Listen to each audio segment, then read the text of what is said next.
Labas. Šiandien atvykom į Vilniaus gimdymo namus. Jeigu tau įdomu, kaip ten viskas viduje atrodo, einam. Kai atvažiuojate gimdyti, eikite tiesiai į priėmimą. Durys numeris 2. Keliaujam kartu.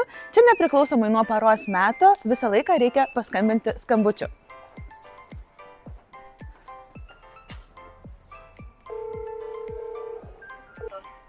Keliaujam.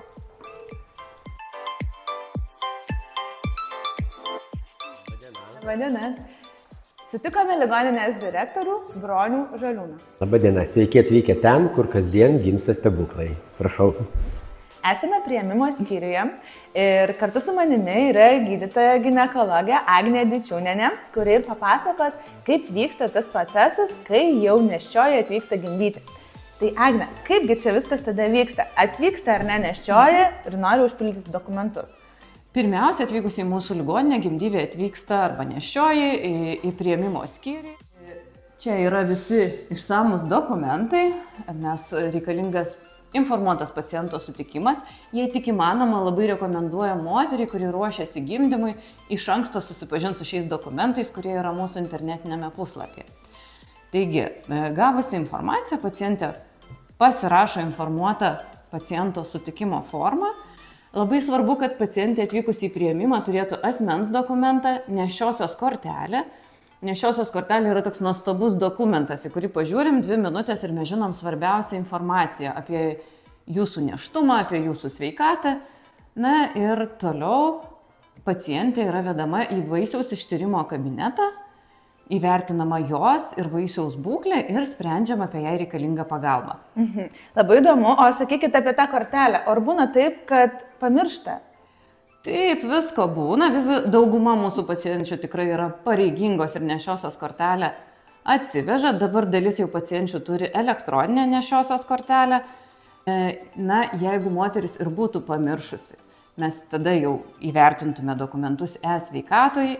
Būna ir tokių nėščiųjų, kurios nieko neturi, tada vertinam vietoj pagal tą informaciją, kurią žinome. Tiesiog su kortele jinai reikalinga dėl to, kad jūs susipažintumėte su ta visa istorija nėštumo ir viskas būtų daug greičiau. Ta kortelė yra tiesiog tokia santrauka. Mes jau žinome, kaip į ją žiūrėti, pasižiūrime ir tikrai per maždaug porą minučių įvertiname esminius duomenis apie šią pacientę. Labai gerai.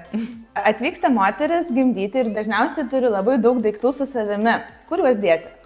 Taip, aš visada rekomenduoju daryti kaip moteriai patogiau. Galimi keli variantai. Jeigu moteris atvyksta savo transportu ir tą automobilį palieka mūsų stovėjimo aikštelį, kuri nemokama, didelė ir tikrai patogu palikti ten automobilį, tai gali susipakuoti kaip ir 2 atskirus lagaminus. Vieną nedidelį su daiktais skirtais, kuriuos jinai naudos gimdykloje, ir kitą didesnį su daiktais, kuriuos naudos po gimdyviniu laikotarpiu. Jeigu moteris vis dėlto atvyksta, ar su taksi, ar kaimynas atveža, ne savo transportu, nėra kur palikti, tai irgi yra kelios galimybės. Turime patalpą priėmimo skyriuje, rūbinę, kur galima tuos daiktus palikti. Arba kitas variantas, kiekvienoje gimdykloje irgi yra spintelės daiktams susidėti. Tai iš tikrųjų problemos su daiktais nėra. Ir vienas variantas tinkamas, ir kitas variantas tinkamas, kaip moteriai patogiau. O viršutinius rūbus, jeigu tai yra šaltasis metų laikas ir turim labai daug striukių, storų striukių, kur jas dėti? Tai irgi turime pacientų rūbinę, kur galima tas viršutinius drabužius palikti. Arba kitas variantas, tarkim, kartais būna ypatingai moteris, kuris ne vieną vaikelį turi, namuose yra mažas vaikas, vyras palieka gimdyvę, važiuoja namo, tai būna, kad jis ir pasiema tą paltą. Jeigu neturite automobilio ar nenorite su savimi neštis daiktų, tai būtent čia ir yra ta rūbinė, kur gydytoja minėjo, jog galite pasilikti savo daiktus. Saugiai, prisirakina, yra spintelė batams, ir pasikabinti paltą. Esame apžiūrų kabinete jau po priėmimo ir čia sprendžia jau gydytojai, ar moteris gimdys ar ne. Papasakokite. Tai labai džiaugiamės turėdami 3 vaisiaus ir nėščiosios būklės vertinimo kabinetus. Užtikriname tikrai privatumą kiekvienai moteriai. Čia yra kardiotokografas, tai toks aparatas, kuris vertina vaisių širdies ir moters gimdos susitraukimus, padeda mums įvertinti sąrėmių reguliarumą, padeda įvertinti vaisiaus būklę. Turime galimybę ir į dušą arba tualetą nueiti, neinant per bendras patalpas. O šiaip visada juokauju, kad priėmimo skyrius tai yra tokia kaip Hario Poterio paskirstimo skrybelė, ar ne? Įvertina moters būklę, įvertinam ar prasidėjęs gimdymas. Na ir tada moteris, jeigu neprasidėjęs gimdymas, keliauja namo, jeigu gimdymas prasidėjęs, keliauja į gimdyklą. Ir dar, kaip pajuokauju, turim tokį skaistyklą. Tai nėštumo patologijos skyrius, kuriame galime stebėti moteris, kur ta situacija nėra visiškai aiški arba nešioji turi kažkokių ligų. O, labą dieną. Atvykome į gimdymo skyrių. Mūsų pasitinka gimdymo skyriaus vedėja Linda Širšinaitienė. Kviečiame apsižvalgyti po gimdymo skyrių. Turime galimybę akušerių poste stebėti visų vaisių būklę iš visų gimdyklų ekrane ir esant tam tikriem pakitimam priimti reikiamus sprendimus. Prašau. Visame šitame koridoriuje turime 8 gimdyklas, jos visos yra atskiros, išsaugom privatumą ir mūsų pacientės atvykusios į Vilniaus gimdymo namų gimdyklą, mūsų ir ligoninė vadinasi gimdymo namai, tai stengiamės patenkinti jų lūkesčius ir sudaryti maksimalią namų aplinką. Prašau.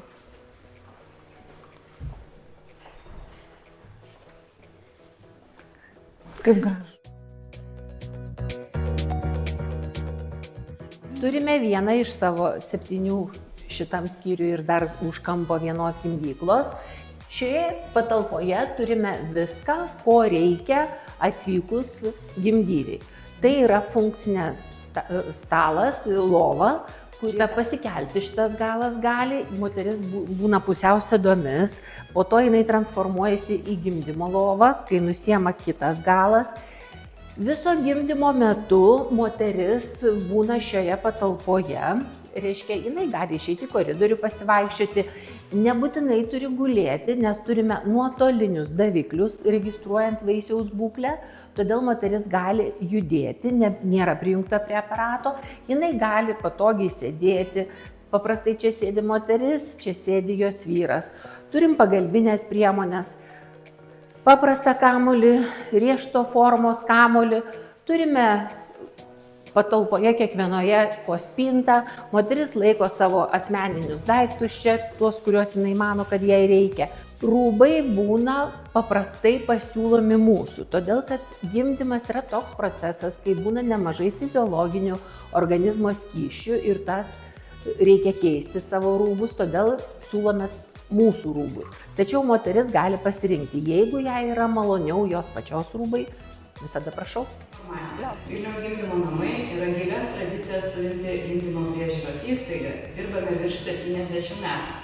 Per tą laiką labai daug kas keitėsi, patalpos buvo pertvarkomos, juk mūsų močiutės gimdė laikydamosis už rankų. Privačių palatų nebuvo, buvo gimdymo lovos vienos šalia kitos, ilgoje gimdymo palatoje. Dabar turime privačias palatas, kur moteris gimdymo metu būna viena ar su ją lydinčiais asmenimis.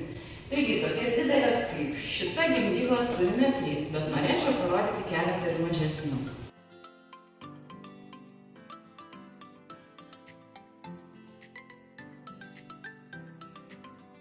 Linda, galbūt jūs turite patarimų, kaip gimdyviai iškentėti sąrėmius ir kaip visą tą laiką prabūti, kuo įmanoma maloniau?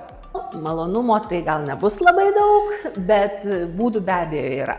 Visų pirma, labai priklauso nuo moters, koks yra jos skausmo slenkstis. Nuskausminimo būdai yra, sakykime, 2 pagrindiniai tipai – medikamentinis ir nemedikamentinis. Nemedikamentinis tai yra negulima padėtis horizontali, tai yra judėjimas, vaikščiojimas, sėdėjimas ant kamuolio, nugaros masažai, kuriuos gali padaryti vyras, gali padaryti ir dūla. Dalis moterų darosi populiaru, kad atvyksta su dūlomis. Mes jas priimam. Aha, ir sakykite, moteris būna ir padeda viso gimdymo metu, ką dūla daro? Dūla palaiko morališkai, padeda daryti masažą, padeda nusiraminti moteriai, sakyčiau, atlieka tokio psichoterapeuto paslaugas. Vyras irgi gali būti dūla? Taip, bet jau čia moters pasirinkimas. O iš medikamentinių būdų turim opioidinius analgetikus, leidžiamus į veną, tiesa, jie veikia trumpai, tik apie valandą. Turime dujas, kurias dažniausiai taikoma Taikome greitai gimdančioms moterims, čia yra vienkartinė kaukė, keičiama kiekvienai moteriai ir dujų balionas. Moteris pati kvėpuoja, paprastai neilgai užtenka. O jūs nusprendžiat, kokius nuskausminamuosius, ar gali rinktis gimdyvė? Moteris gali rinktis, be abejo, mes patariam, kuriuo gimdymo proceso metu yra pats tinkamiausias. Aha, o kada yra daromas epiduras? Yra kažkoks slengstis? Yra tam tikri kriterijai, kada geriausia atlikti epidurinę nejautrą. Anesteziologai yra visą parą mūsų ligoninėje, jie aptarnauja akušeriją tik tai. Epidurinė nejautra be abejo, esant gimdos kaklelio atsidarimui 4 cm yra optimalu, bet tai būna ne visada. Turime informaciją, kad Vilniaus gimdymo namuose galima rinktis gimdymo būdą. Gal galite papasakoti plačiau? Taip, pas mus galima rinktis gimdymo būdą, dėl to, kad netaip senai moteris advokatų pagalba išsikovojo teisę, kad gali pačios nuspręsti, kad nori cezario pjūvio būdu užbaigti savo nėštumą. Paslauga yra mokama, moka pati pacientė. Tiesa, nėra daug tokių moterų, nors triukšmo buvo daug, pernai metais tokių pageidaujančių pačios, reiškia, cezario pjūvių buvo tik 16. Bet jau yra. Galbūt vertėtų paminėti, kad čia tais atvejais, kada nėra indikacijų cezario pjūviui, ar ne? Čia tada, kai gimdymas jau įvyko, vaikelis gimė, kas vyksta po to? Ar vaikelį uždedate mamai ant krūtinės, ar prausite galbūt iš karto? Ne. Pirmiausia, gimus naujagimiui, mes įvertiname naujagimio būklę. Dažniausiai gimdymo metu dalyvauja 3 žmonės. Tai yra dalyvauja gydytojas, akušerė ir slaugytojas padėjėja. Esant tam tikrom būklėm dalyvauja žmonių tiek, kiek reikia.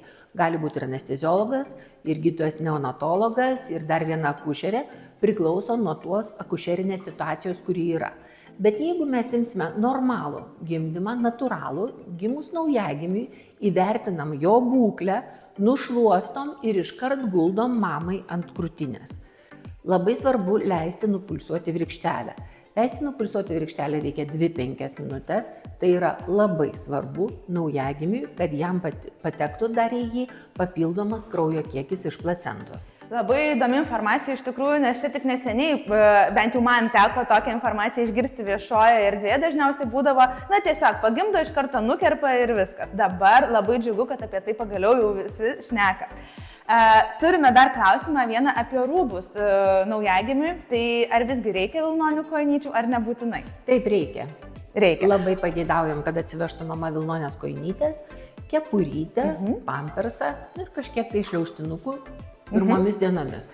Aha, ir tada jau čia, kaip suprantu, rengiate ar ne naujagimį, apžiūrite? Tai čia po to, kai jis paguli pas mamą, labai stengiamės, kad pagulėtų bent valandą.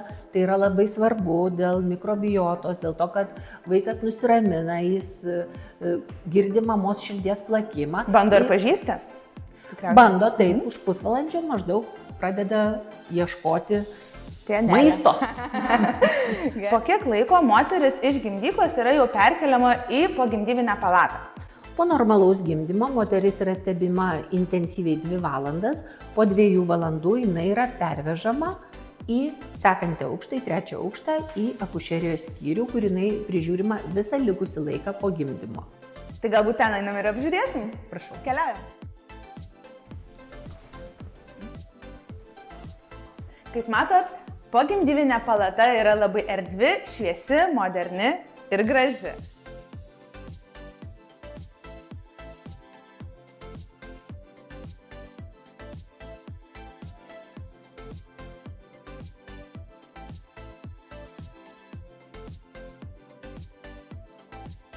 Turime šeimyninę palatą, kurioje stengiamės duoti viską, ko reikia pirmomis paromis. Paprastai pacientės guli 2 paras, po to jos išrašomos namo. Esant tam tikrom būklėm, be abejo, kartais tenka praleisti ir ilgiau ligoninėje. Turime patogią lovą, kurioje dažnai kartu būna ir naujagimis, vystymo stalas, spinteles, lovytę, galima ir pasupti joje. Turime poilsio kampą, spintas reikalingas, sanmazgas yra. Turime 25 tokias palatas. Didžiojoje dalyje yra sanmazgai, kitos naudojasi bendrais sanmazgais moteris, kurių taip pat yra daug koridoriuose. Taigi, Vilniaus gimdymo namuose turime 25 šeimyninės palatas. Iš jų 11 su atskiru dušu ir tualetu.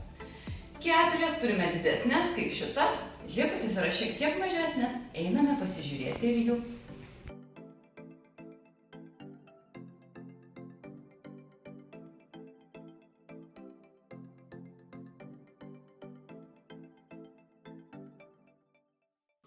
Einame aplankyti įprastos pogimdyvinės palatos, ne šeimininės. Lovos 2, gulite viena. Visas gimdyves stengiamės paguldyti po vieną. Visos moterys yra guldomos po vieną. Nepriklausomai nuo to, ar tai yra šeimyninė palata ar ne, moterys guldomos po vieną. Lietuvės tokia tauta nenori gulėti po 2. O kokie gydytojai vizituoja jį?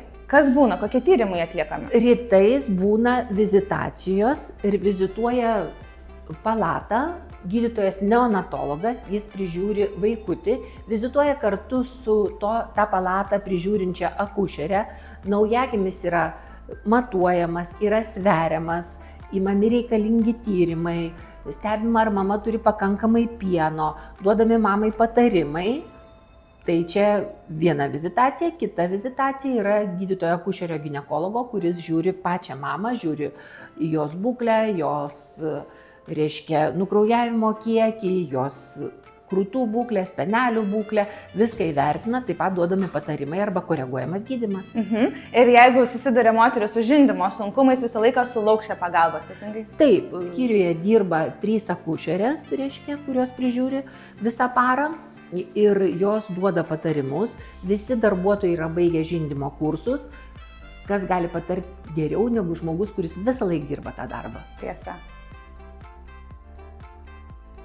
Na, o aš noriu dar parodyti vieną kambarį, kurį pavadinam lankytojų kambariu ir jis skirtas būtent lankytojams, tai yra vyrams, kurie, jeigu gimdymas užtrunka arba kol mama būna palatoje ir reikia padirbti darbų ramiai, gali atsisėsti čia su planšete, dalyvauti nuotolinėse konferencijose, arba tiesiog čia pasilsėti. Padėjom kavos, arbatos, jeigu turit maisto, pasišildykit. O mamos dabar žinos, jeigu pasigenda vyrų, kur juos ieškoti. Atvykome į Vilniaus gimdymo namų nėštumo patologijos skyrių. Šiame skyriuje stebimos nėščiosios, kuriuom reikia pagalbos tiek nėštumo metu, tiek reikalingas gimdymo sužadinimas, pavyzdžiui, užsitęsus nėštumui iki 41 nėštumo savaitės ar esant kitų indikacijų gimdymo sužadinimui. Galime nueiti į palatą, pasižiūrėti, kokias sąlygas čia turime, kuo galime pasidžiaugti, kad ir nėštumo patologijos skyriuje jau turime galimybę moteriai su savo gyvenimo partneriu kartu būti palatoj. Einam pasižiūrėti. Tai prašom užeiti. Palatos irgi, sakyčiau, yra jaukios. Stengiamės visas moteris, jeigu jos atvyksta vienos, tai kad jos ir gulėtų vienos, be palatos kaimynės. Yra galimybė, jeigu reikalinga, pernakvoti ir sutuoktiniui, nes ne visos moteris ir iš Vilniaus atvyksta, kai kurios atvyksta iš kitų regionų ir tada tikrai tampa šita paslauga svarbi. Taip pat turime irgi palatos su tualetu, tai irgi, sakyčiau, tai suteikia geras sąlygas mūsų moterim laukti gimdymo. Na va, ir apie šitą visą kelią jūs būsite padarę patį didžiausią darbą savo gyvenime, beliks mažytė smulkmena, užauginti. Ir taip mažiausiai dar 3 kartus, gerai? Visą gerą.